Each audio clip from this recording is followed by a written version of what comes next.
pense que quand on regarde les statistiques qui sont sorties dernièrement, c'est assez probant de voir qu'on a pris du recul.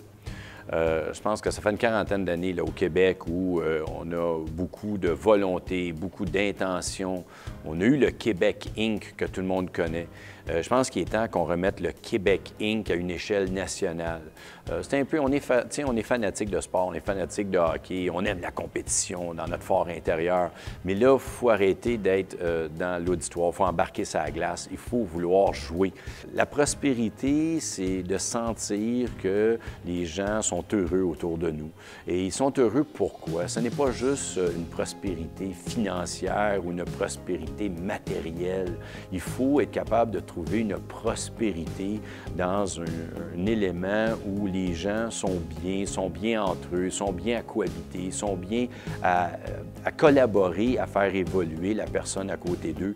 Mais la fin en soi n'est pas uniquement financière. Ça va être un aboutissement. Mais il faut d'abord que je pense que les gens aient une attitude, une intention et le vouloir de dire pourquoi ne serions-nous pas beaucoup plus prospères? Et ça commence dans l'individualité en fonction d'une attitude positive tous les matins en se lever. Un vieil adage qui dit quand la construction va, tout va. Nous, on est arrivés, on a, puis excuse mon anglicisme, un disruptive technology. On est arrivé dans une industrie très établie, très sédentaire, où finalement on l'a toujours fait comme ça, donc ça doit être bon.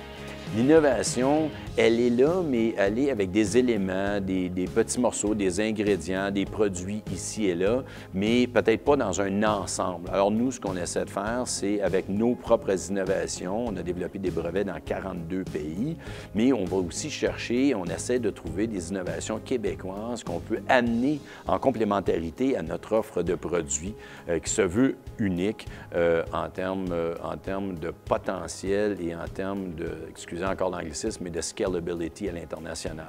Petite, moyenne ou grande, les difficultés font partie du cœur même de ce que c'est que l'entrepreneur ou l'entrepreneuriat. En fait, s'il n'y aurait pas de difficulté,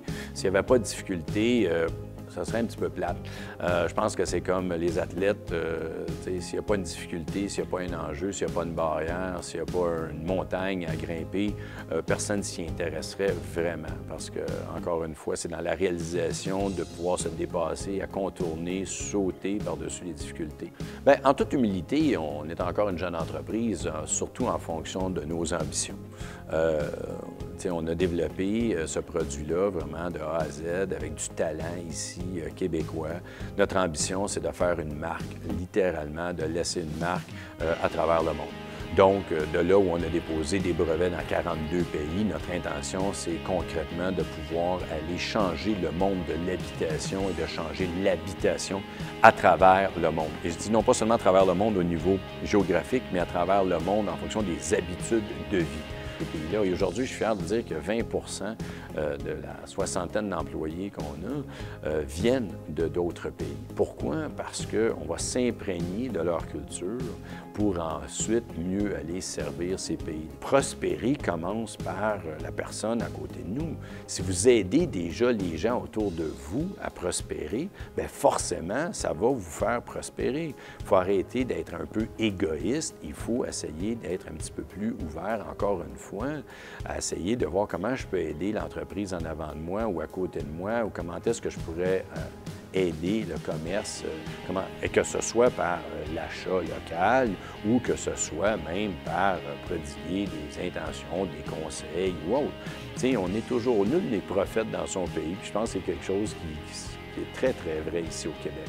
Là, il est temps qu'on se prenne en charge. Pourquoi? Parce que l'échelle mondiale, l'économie mondiale, c'est une vérité. Et ici au Québec, on a tout de disponible pour le réaliser. Et on est très branché. Et puis quand je dis très branché, c'est dans tous les sens du mot. Let's go. Il ne faut pas avoir peur. Sortons de nos frontières avec nos produits, nos talents et services. Et tout ça, ça va se transformer. Et tantôt, on pourrait étiqueter ça sans s'en être rendu compte de « Ah, tiens, wow! On est prospère, nous, au Québec, et on est même devenu désirable à l'échelle canadienne et à l'échelle nord-américaine et à l'échelle mondiale. » Pour en savoir plus, allez sur prospérité.québec.